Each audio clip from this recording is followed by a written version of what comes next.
You talk about that fan emotion.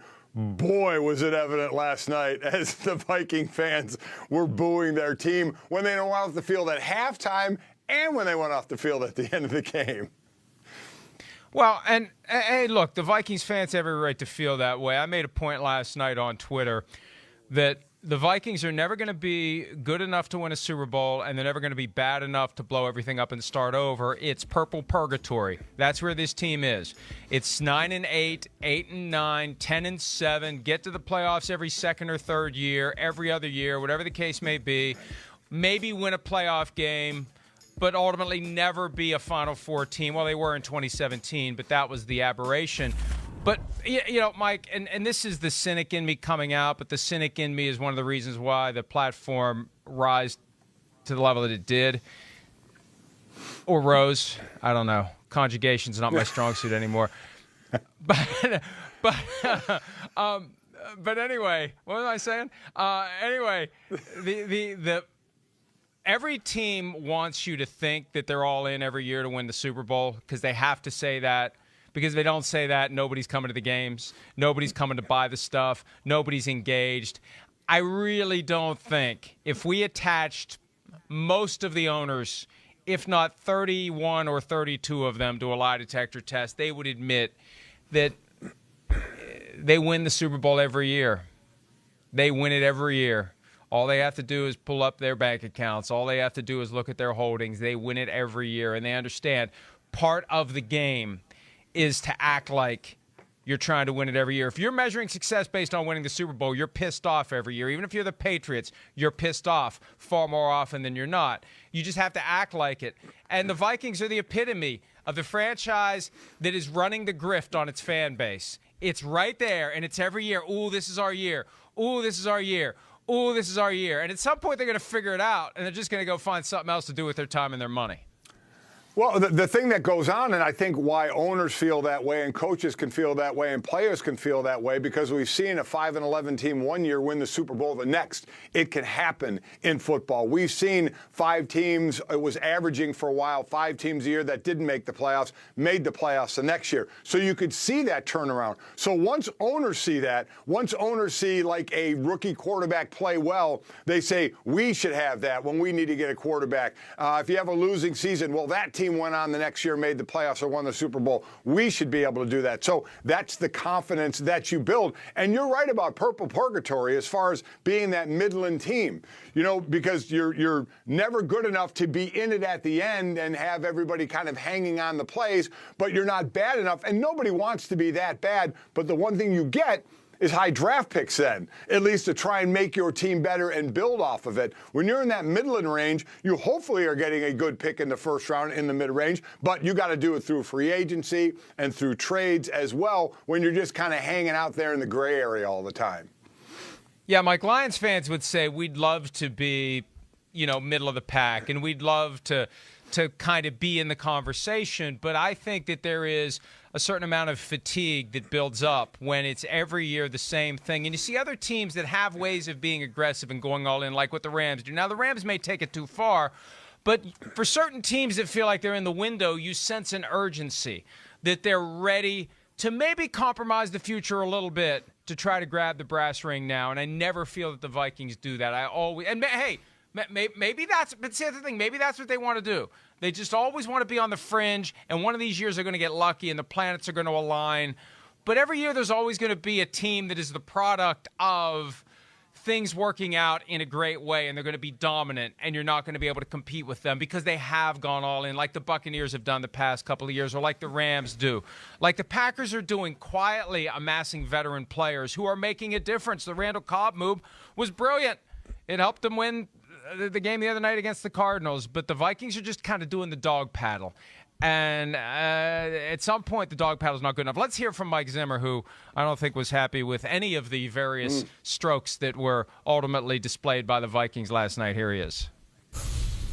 What are the challenges of going against a backup quarterback when maybe you didn't have a tremendous amount of film on Cooper Rush? We had a lot of film on him.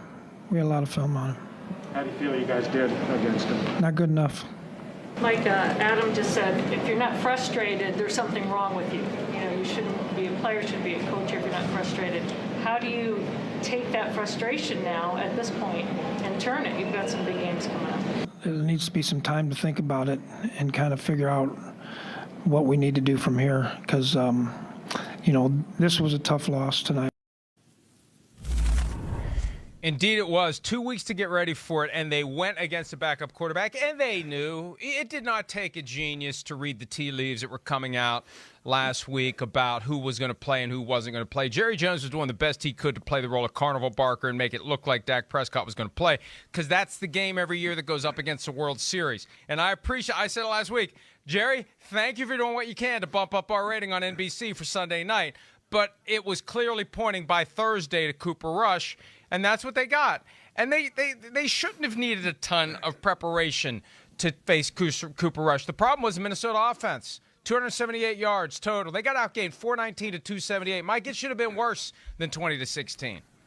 Well, without question, it should have been worse. Again, they had the lead at halftime, but they botched the end of the second quarter so badly, their fans booed them going off the field with the lead. I mean, it was tough to watch at the end of the half, and then as we'll get into the end of the game, 2 timeouts in a row by Mike Zimmer costing them an important 5 yards. But Xavier Woods, who was a Cowboy and is now with the Minnesota Vikings, actually caused 2 turnovers last night. He said, he tweeted out, we didn't watch much tape, a couple of clips on Cooper Rush. We were preparing for 4 or watching 4. And I know people may say, how can you not prepare? And then my thought is, there's not much tape to watch on Cooper Rush. It's not like you have this, unless you want to go back to college where the guy had like 49 straight starts, and I'm sure you look at some of that, but there just wasn't a ton, certainly of NFL tape to be looking at. So I kind of get it. And player, you're right. During that week, you had to know you were going to get Cooper Rush. And quite honestly, Minnesota defensively was doing well. They knew the Cowboys were going to want to run the ball, to control the ball, to help protect their backup quarterback. And they held the Cowboys under 100 yards rushing, a team that was, I believe, first or second in the league running the ball. So they were doing a nice job there. But I'm not going to lie, Mike, this was an ugly game. If I were to tell you one team was 1 for 13 on third down conversions and the other team was 7 for 14, I think people would naturally assume, well, the backup quarterback had to be the 1 for 13. Wrong. It was a Minnesota offense that was 1 for 13 on third downs against a defense in Dallas that only had 11 sacks coming into the game and had a very low pressure rate, I think like 26% coming into the game. So they weren't putting a lot of pressure on the quarterback. They did a pretty good job of that last night, but that was a bit of a head scratcher. It was an ugly game all around. 18 total penalties for 153 yards, 11 penalties on Dallas, 9 on their defense. 3 unnecessary roughness on the Minnesota's last drive when they took the 3-point lead. You thought that Dallas was just imploding and setting up their backup quarterback to just struggle. But, hey, Mike, it was backup quarterback day between Mike Wright and Trevor Siemian, and then Cooper Rush, what he did last night. The backups prove they can come in and get the job done.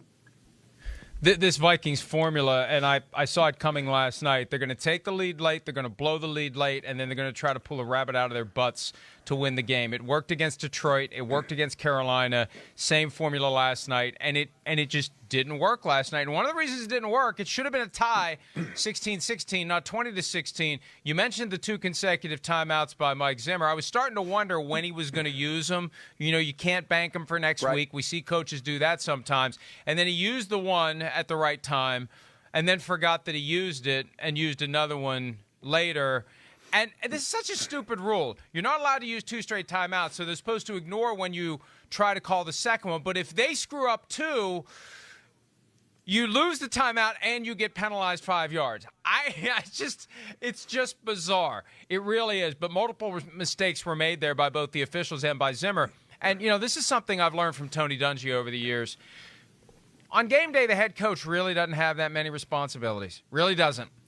And, if you're so caught up in running the defense that you lose sight of the big picture stuff, and this is shades of when Jason Garrett was the offensive coordinator of the Cowboys, if you can't do the micro and the macro, if you can't do what play are we going to call next, you get so caught up in what you're doing on the side of the ball in which you're an expert that you forget the things you need to be doing as the head coach, like managing the timeouts, remembering that you've already taken a timeout, before this snap and not taking another one, that's inexcusable, and that's on you. And Zimmer, to his credit, said, I screwed up. I don't know who else he could have blamed it on, but that's the kind of thing that gets you fired, Mike. If you're a team that's chronically mediocre and the fan base starts calling for somebody's head, that's the kind of tangible thing that someone can point to and say, time to go. Listen, I mean, they had this game. Dallas had a 2-minute drill at the end of the half that went nowhere and actually gave Minnesota a chance to do something at the end of the half, and they screwed that up. And then here you are with 2:51 to go and a lead in this game, a 3-point lead with a backup quarterback in Cooper Rush. And 8 plays later and 2 minutes later, they go down and they score a touchdown. Now, listen, Cooper Rush started out early, you know, we can really dissect this thing. Started out very shaky, but some of the routes changed. They went to a little more spot routes, throw it to a spot than a moving target, and that picked up in the second half. But I'll say this, while Cooper Rush played well, and he's going to get a lot of backslaps, no doubt about it, your big-time players have to come up with big-time plays. And on that last drive, it was Amari Cooper, you know, over Bashawn Breeland, who had really great coverage. The ball gets tipped in the air, and he gets a 33-yard reception. It's 3rd and 16, and then we get the 2 timeouts in a row. Now all of a sudden it's 3rd and 11. You throw a short pass to Zeke Elliott. Really, it's a safe play. You didn't want to make Cooper try and throw it to the end zone. It's a safe play, mainly thinking you're just going to kick a chippy and tie this game up. But Zeke Elliott busts through 2 tacklers, not once, but twice, and gets the 11 yards. Now, if it was 3rd and 16, he may not have got all of that, but they got the extra 5 yards because of the 2 timeouts that was called. And then Amari Cooper over Cameron Dantzler, that was one of Cooper Rush's best throws. He had a great throw to Wilson down the middle for a 73-yard touchdown right on the money. But that high point that Amari Cooper had, a 5-yarder, that touchdown was an incredible play. And then the end of that game for Minnesota, they had no timeouts because they had burned them all, and it was just ugly, the drive that they tried to have to try and win that game. Oh, yeah, it was just a mess. No sense of urgency, no sense of expertise, no sense that they were going to pull a rabbit out of their butts on the final drive of the game, which started with under a minute. And this was the killer when K.J. Osborne didn't get out of bounds and the clock kept going. Yep. And then there were penalties, and it was just confusion. And you never got the sense that they were going to get even in position to have a reasonable shot at a Hail Mary opportunity, which would have been fitting because the original Hail Mary happened. Why am I reminding myself of that? Between those 2 plays back when I was sitting watching eating Oreos and watching TV, or watching Oreos and eating TV, which was entirely possible as well.